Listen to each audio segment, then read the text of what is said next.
Hello అండి. ఈరోజు మనం ఇండియాలోనే కాదు అదర్ కంట్రీస్‌లో కూడా పాపులర్ స్వీట్ అయిన గులాబ్ జామున్ ప్రిపేర్ చేసుకుందాం. బర్త్‌డేస్‌కి, ఫెస్టివల్స్‌కి, మ్యారేజ్ యానివర్సరీస్‌కి, పార్టీస్‌కి, రిలేటివ్స్ వచ్చిన భోజనం ముందు లేదా తర్వాత స్వీట్ పెట్టడం మనందరికీ అలవాటే కదండీ. ఇలాంటి స్వీట్ రెసిపీ వంట చేయడంలో ఎక్స్‌పీరియన్స్ లేని వాళ్ళు కూడా ఈజీగా చేసేయొచ్చండి. మీరు నా వీడియోస్ చూస్తున్నారు కానీ సబ్స్క్రైబ్ చేయట్లేదు. Please like, share and subscribe. మీరు మర్చిపోతున్నారు, ఇప్పుడే సబ్స్క్రైబ్ చేసేయండి. ఇంతకీ గులాబ్ జామున్ అంటే ఏంటండి మీకు తెలుసా? గులాబ్ అనేది పర్షియన్ వర్డ్ అనమాట. గులాబ్లో గోల్ అంటే ఫ్లవర్ అని, ఆప్ అంటే వాటర్ అని అర్థం. అంటే రోజ్ ఫ్లవర్ వాటర్ అని అర్థం. జామున్ అంటే ఇదొక హిందీ వర్డ్.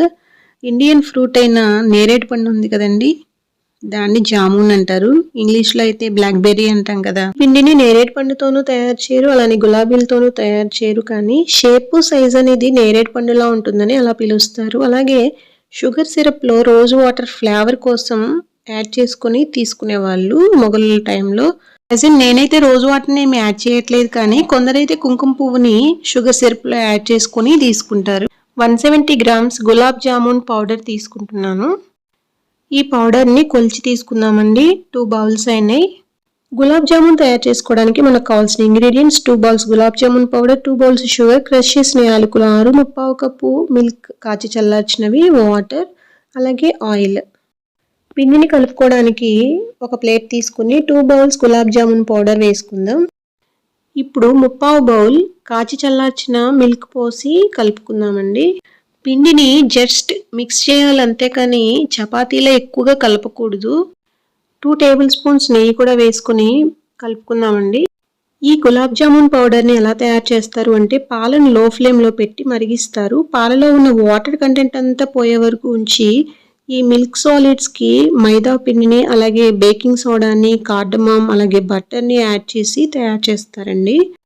పిండి ముద్ద అనేది రెడీ అయిపోయింది. దీన్ని 10 మినిట్స్ రెస్ట్లో ఉంచుదామండి మూత పెట్టేసి. ఇప్పుడు షుగర్ సిరప్ ప్రిపేర్ చేసుకుందామండి. దీనికోసం ఒక గిన్నె తీసుకొని 3 బౌల్స్ వాటర్ తీసుకుంటున్నాను, అలాగే 2 బౌల్స్ షుగర్ వేస్తున్నాను. 1:1 రేషియో తీసుకోవచ్చు. అంటే 2 బౌల్స్ షుగర్ అయితే 2 బౌల్స్ వాటర్ తీసుకుంటే స్వీట్ అనేది ఓవర్ అవుతుంది. అందుకని నేను 3 బౌల్స్ వాటర్ అలాగే 2 బౌల్స్ షుగర్ తీసుకుంటున్నాను. ఇదైతే కరెక్ట్గా సరిపోతుందండి స్వీట్ అనేది. స్టవ్ ఆన్ చేసుకుని ఈ గిన్నె పొయ్యి మీద పెడదామండి. షుగర్ని మెల్ట్ చేసుకుందాం. షుగర్ సిరప్ అనేది స్టిక్కీగా ఉండకూడదండి, అంటే పాకం అనేది ఏమీ రాకూడదు, సింగిల్ థ్రెడ్ కూడా రాకూడదు అనమాట.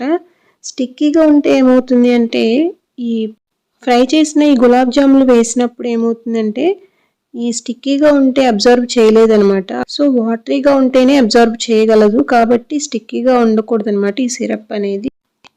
ఇప్పుడు క్రష్ చేసిన యాలకులు కూడా వేసి కాసేపు బాయిల్ చేద్దామండి. ఈ సిరప్ రెడీ అవ్వడానికి మ్యాక్సిమం 8 మినిట్స్ పడుతుంది.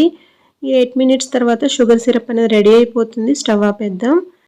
10 మినిట్స్ తర్వాత మూత తీసి పిండిని ఒకసారి కలిపి ఈక్వల్ పార్ట్స్ కింద డివైడ్ చేసుకున్నామండి. ఈ విధంగా చిన్న బాల్స్ లాగే ప్రిపేర్ చేసుకోవాలి, ఎందుకంటే షుగర్ సిరప్లో సోక్ చేసినప్పుడు దీని క్వాంటిటీ అనేది ఎక్స్పాండ్ అవుతుంది, కాబట్టి చిన్నగానే ప్రిపేర్ చేసుకోవాలి.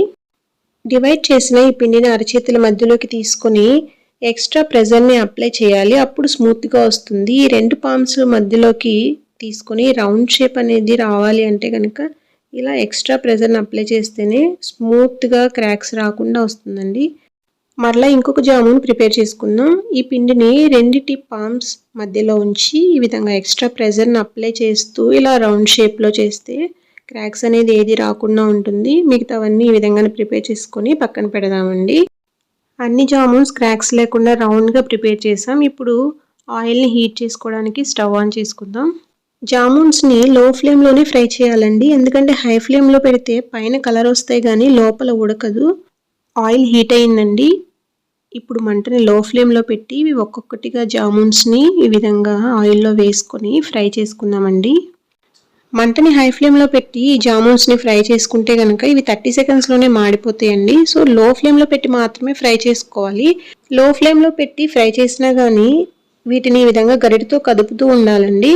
టోటల్ పార్ట్ ఫ్రై అయ్యేలాగా ఈ విధంగా కదుపుతూ ఉండాలి. గోల్డెన్ బ్రౌన్ కలర్ వచ్చే వరకు ఫ్రై చేసుకొని ఆయిల్ని డ్రైన్ చేసుకొని ఒక గిన్నెలోకి తీసుకుందామండి. చల్లగా అయ్యాక అప్పుడు గోరువెచ్చని షుగర్ సిరప్లో వేసుకోవాలి. ఇలా వేడివేడిగా వేసేయకూడదు. మిగతా జామున్స్ని కూడా ఈ విధంగా ఆయిల్లో వేసేసుకొని ఫ్రై చేసుకుందామండి. లో ఫ్లేమ్లో పెట్టి మాత్రమే ఫ్రై చేసుకోవాలి.